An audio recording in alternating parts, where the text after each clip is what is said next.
Yeah, I'll react to that, sure.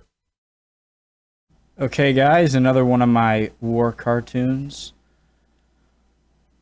No one's commenting about how I think they're cool. I don't know why.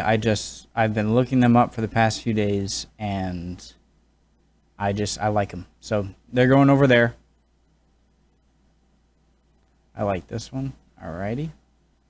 Okay, number 5. What happened in number 4? Number 4, Alfred. You had Alfred the Great. So the first two dealing with the Romans coming in, the Romans leaving. The third with the Anglo-Saxons coming in, helping the Britons get out the Picts and the Scots. You had Alfred the Great was in the episode before this, who sort of defeated the Vikings and made starting to make peace with them. Number 5, let's go. Continue with me on my journey. I really like to reward. It's not just a reward, it's also because I love learning about it too, but I've been getting a lot of South African, Australian, New Zealand viewers, and so I've been watching some rugby, stuff like that, and some history about those countries. I got to do more South Africa history. But Great Britain has just taken over the channel. So thank you guys. I got to, obviously you guys are interested in, if not my point of view, then an American's point of view, I guess. Americans have a pretty bad reputation of being pretty bad at history and a few subjects. But I always loved watching reaction videos before I created this channel, which gave me an idea for creating the channel, is I loved watching British people react to American history videos. And so maybe it's the same kind of thing. So I'm glad to learn much more about Great Britain. Thank you guys for subscribing. You have become the massive majority over here on my channel. Thank you for that. All right, let's continue. Let's go. The Vikings and the Dane Law. If you are not... Did I introduce myself? I'll do it again. My name is Connor. If you're new, I like to learn about history through YouTube recommendations. The original link to the video is at the top of the description below. Right below that is a link to the Discord. Just click on it. It'll send you right over there if you have it downloaded. If not, download Discord and then click the link. Love to have you. More the merrier. Nice place. Active community. I think I have over 90 people, or we have over 90 people. My mods are great over there. A few different ranks. You'll start off low, but no pressure. Talk, don't talk. Love to have you. Pull up a chair. More the merrier. We're nice usually. Let's get into it. The Vikings and the Dane Law. Everything good? My amazing cartoon up here. Okay. If you're not ready to learn, get out. There's the door. Nobody wants you here. Home ec is down the hall. In Britain, they would have been made 790, and the Vikings are trading peacefully. Whilst trading in Britain, they would have been made aware of these wonderful places called monasteries, which were filled with treasure, had no defences barring a few monks, and often sat right on the coast. Shockingly, dumping unbelievable wealth in easy-to-reach places attracted the attention of people who wanted such wealth, and in 793, a monastery called Lindisfarne in Northumbria was ransacked by seaborne raiders. Over the next decade, more of these raids occurred, with the monasteries of Monk Wearmouth Jarrow and Iona facing the same fate alongside many coastal settlements. So before we begin, the term Viking comes from the Old English word vikinger, which means pirate. Not all Vikings were raiders, however. Some were soldiers and nobles who simply served their lords much in the same way the Anglo-Saxons would have. For the sake of simplicity, the term Viking will be used to mean all Scandinavian soldiers and settlers who operated in Britain during this period. The Vikings consisted So Denmark is not considered Scandinavian at this point? Of two major names, the same way the Anglo-Saxons would have. For the sake of simplicity, the term Viking will be used to mean all Scandinavian... Okay, it is including Scandinavia. Again, that confused me before because that's where the Anglo-Saxons came from. Okay. Soldiers and settlers who operated in Britain during this period. The Vikings consisted of two major groups. The first were the Danes from Denmark, who operated mostly in what is now England. The second group were the Norse from Norway, who focused on the northern coast of Britain as well as Ireland and Wales. The raiding continued in the decades following Lindisfarne, culminating in what is called the Great Heathen Army, landing in East Anglia in 865. The size of this army is debated, but it was the largest army the Vikings had ever assembled and was extremely potent. It was led by two men, Halfdan Ragnarsson, alongside his brother Anglia in 865. The size of this army is debated Britain as well as Ireland and Wales. I just want to say, pause again quick before the first minute of the video is done. I want to create a great atmosphere for you guys. I know it's annoying pausing like this when you're watching reaction videos, but I also genuinely want to learn. A lot of you guys say I don't have to say this, but I just kind of feel compelled to sometimes, and so I will not hesitate to backtrack at the expense of your viewing pleasure, because I can't go.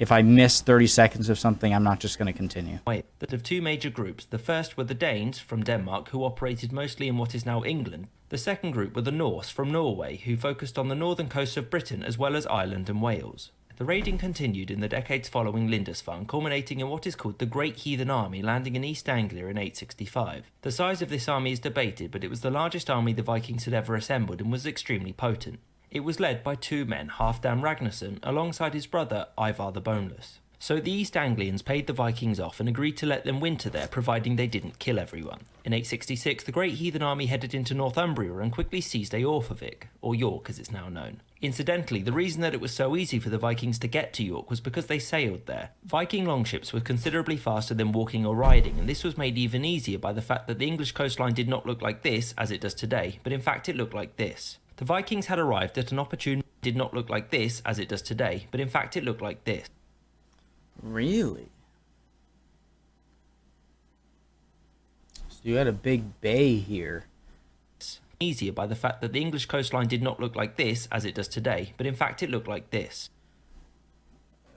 I find it odd that, I mean, some of the Danish coast changed, but not much of the Dutch coast, the Netherlands. I thought the Netherlands would have had much more land.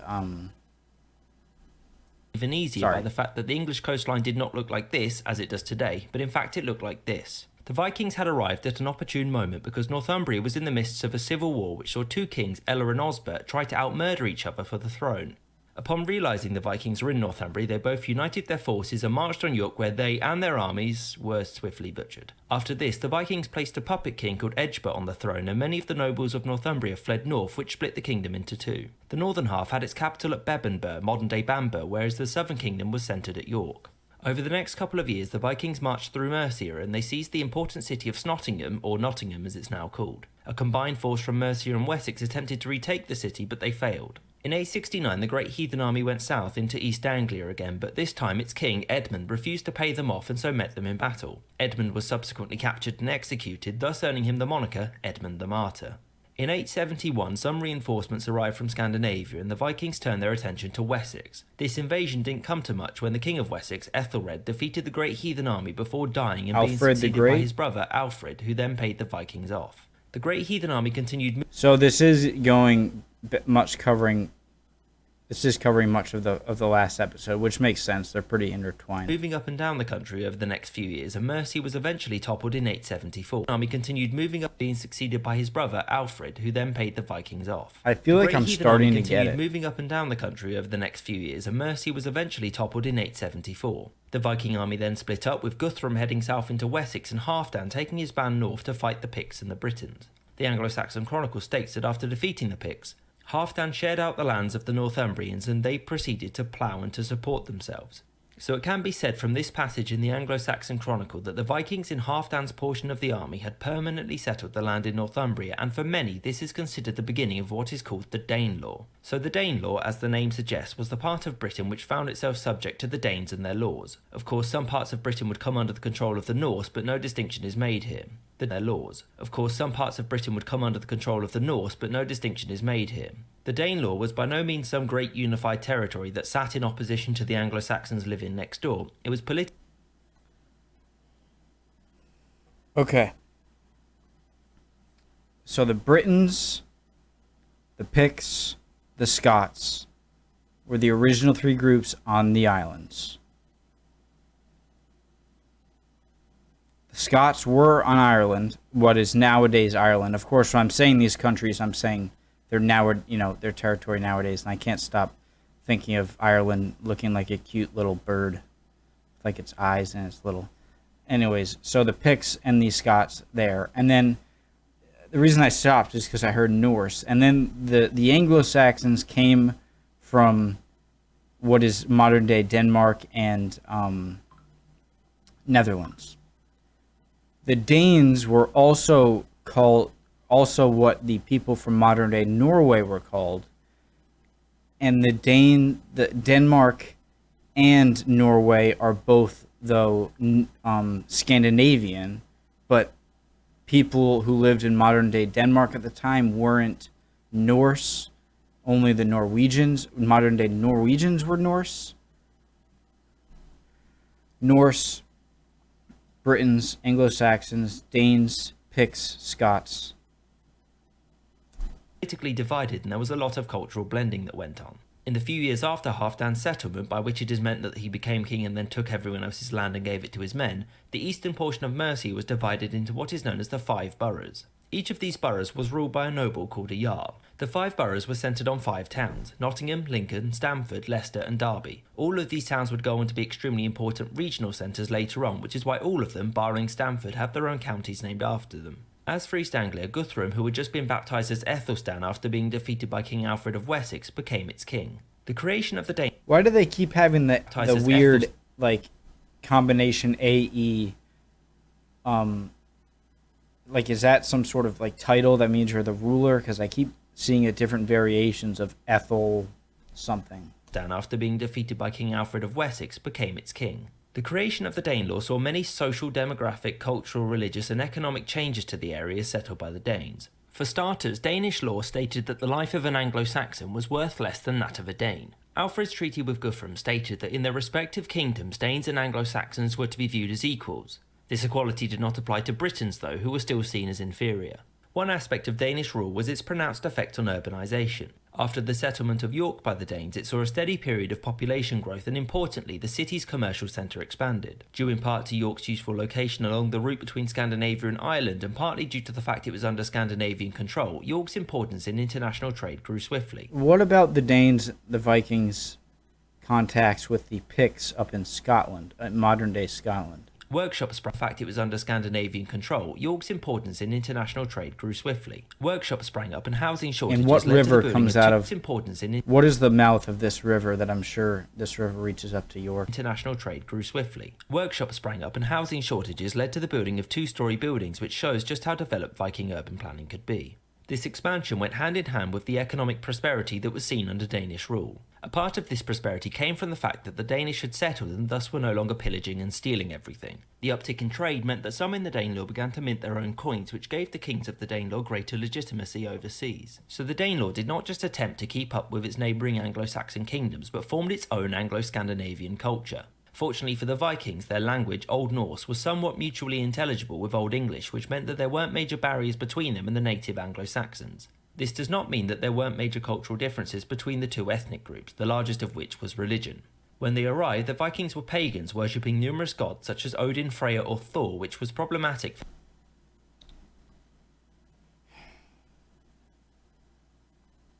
Guys. So Danes are not from the borders of modern day Denmark. Those are not Danes. Is that what I'm getting? Danes are only from Norway, because Anglo-Saxons came from the borders of Denmark. I know I've said this a bunch of times, and you're probably saying, yeah, we get it. I'm still confused. Or is it that the Anglo-Saxons are the people who lived in modern-day Netherlands and Denmark, who moved to England, and the people who remained are Danes, or are Danes just the Norse? I can still go on and learn. It's going to be meant that there weren't major barriers between them and the native Anglo-Saxons. This does not mean that there weren't major cultural differences between the two ethnic groups, the largest of which was religion.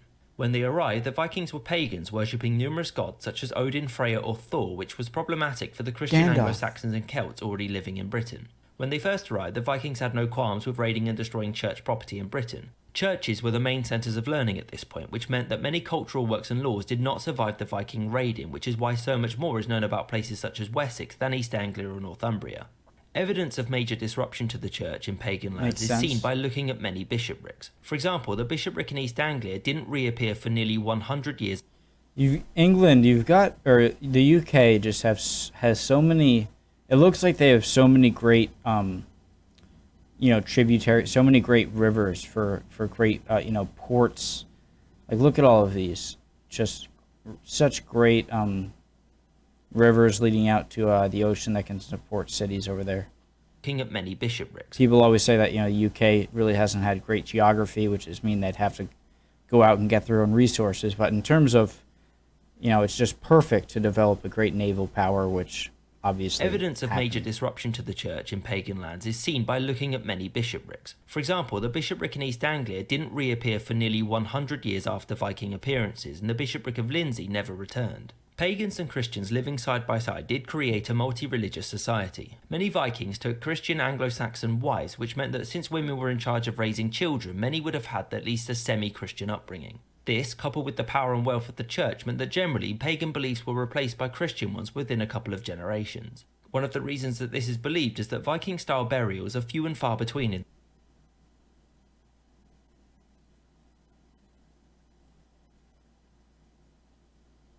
the areas of the Danelaw, but this problem is compounded by the fact that no one knows just how many Vikings actually settled Britain. A well-fledged religious society never returned. Pagans and Christians living side by side did create a multi-religious society. Many Vikings took Christian Anglo-Saxon wives, which meant that since women were in charge of raising children, many would have had at least a semi-Christian upbringing. This, coupled with the power and wealth of the church, meant that generally pagan beliefs were replaced by Christian ones within a couple of generations. One of the reasons that this is believed is pagan beliefs were a semi-Christian upbringing. This, coupled with the power and wealth of the church, meant that generally pagan beliefs were replaced by Christian ones within a couple of generations. One of the reasons that this is believed is that Viking-style burials are few and far between in the areas of the Danelaw, but this problem is compounded by the fact that no one knows just how many Vikings actually settled Britain. Okay, I'm getting it. So the reason that they believe that, I think one of the reasons, the point that he just made, was that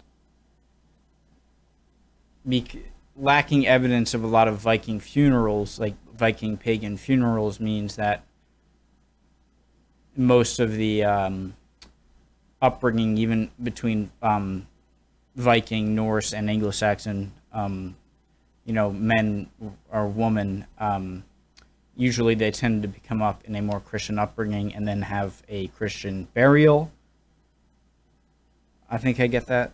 It could have been that the Vikings simply displaced the ruling Anglo-Saxon class, or that after settlement they brought their families over with them. One way of potentially telling how many Vikings settled is by looking at place names. As a very general rule, I'm so frustrated right now. I don't care if I'm going back to... Pagan beliefs were replaced by Christian ones within a couple of generations. One of the reasons that this is believed is that Viking-style burials are few and far between in the areas of the Danelaw, but this problem is compounded by the fact that no one knows just how many Vikings actually settled Britain.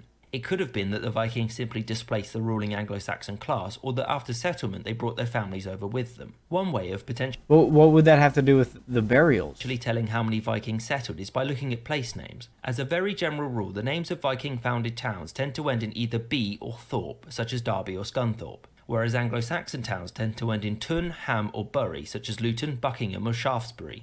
There are many exceptions to this rule, however, since many were simply renamed after the Vikings settled, such as Eorforwick, which became Jorvik. There are parts of the British Isles there were many Viking-style burials, however, and these are found for the most part in Scotland and Ireland, in the areas settled by the Norse. By the time of Guthrum's defeat by Alfred, the Shetland and Orkney Islands... Shetland, I love that name. But you see this big island? You can see my cursor, I think. You see all of these islands... kind of looks like the coast of Maine.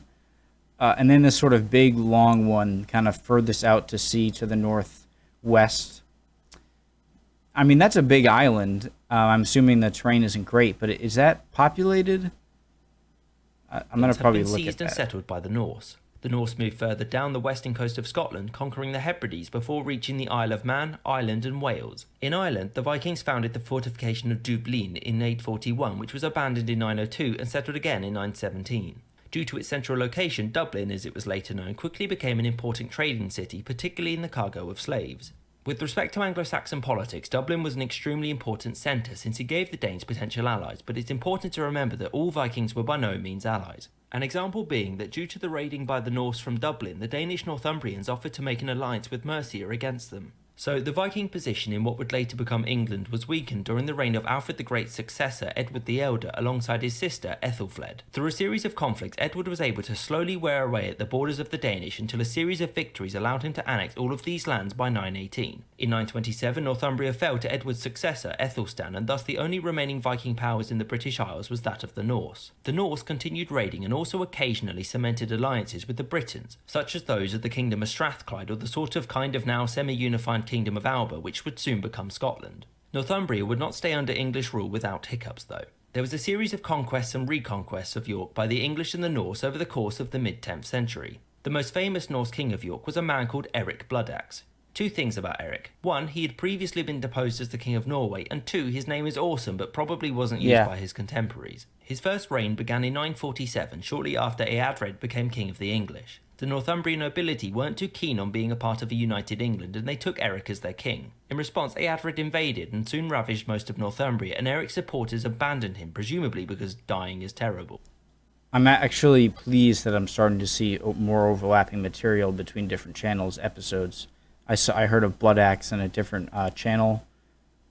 I need that redundancy to learn more, and I'm starting to. Soon ravaged most of Northumbria, and Eric's supporters abandoned him, presumably because dying is terrible. Eric ran away and was soon replaced by the King of Dublin, Olaf, who reigned between 949 and 952 before himself being kicked out in favour of Eric again. Little is known about what kind of ruler Eric was, but he was ousted again in 954 before being killed in battle. Eadred then took over the ruling of Northumbria, which would never again be an independent kingdom and was incorporated into the Kingdom of the English. To some, the removal of Eric Bloodaxe marks the end of the Danelaw and the genuine beginning of England as a united political and cultural entity, but there are some problems with this. The first is that Danish law continued to be used long after Northumbria lost its independence. The second is that 954 was not the end of Scandinavian activity in Britain, not by a long shot.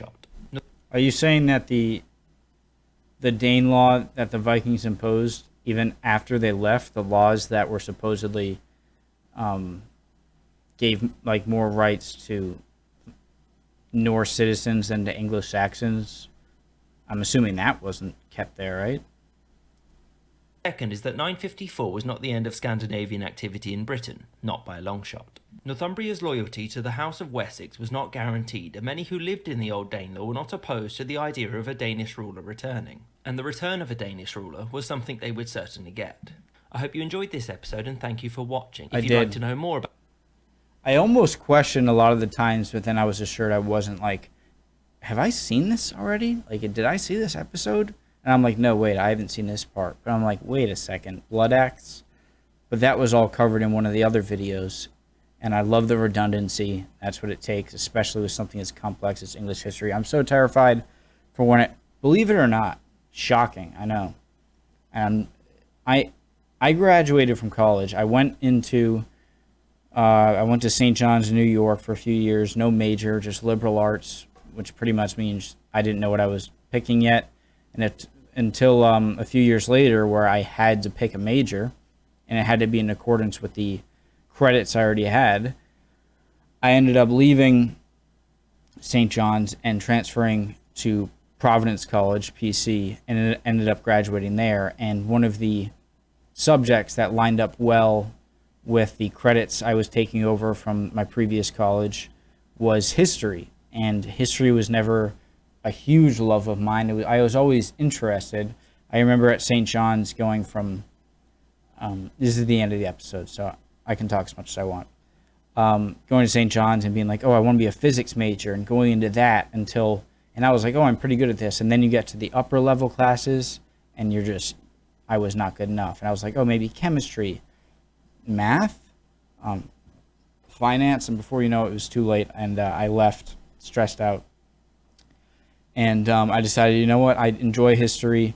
I just need a degree at this point. And I chose a history degree. And when I eventually graduated, I just felt like, as you can tell, I'm learning so much now and don't know so much. Even about American history, I know some, but not as much as I would love to. I just felt like, okay, I have a degree, 4-year degree. Technically, I have a 4-year degree in history, diploma, and everything from college, and I just did not feel like a historian at all. I just feel like, okay, I graduated with a history degree. I don't feel like I know that much more about history than the average person. And I don't necessarily blame that. I blame it a lot on me not being able to pick what it was. And it's not that PC and St. John's weren't, PC especially, weren't good schools, or that they failed or anything. It's just my work ethic is I don't do anything until like the last minute. I have to do it. And then I managed to get together a passing grade. I'm not saying I got like straight C's. I didn't get straight A's. I got A, B's, C's.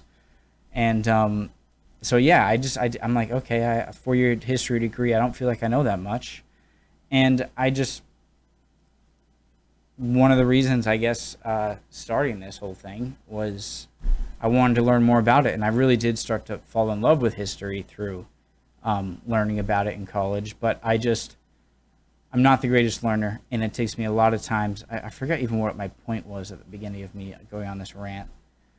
But I want to learn more and more about history as much as I can, and I'm in here for the long run. I'm not going anywhere. In here for the long run.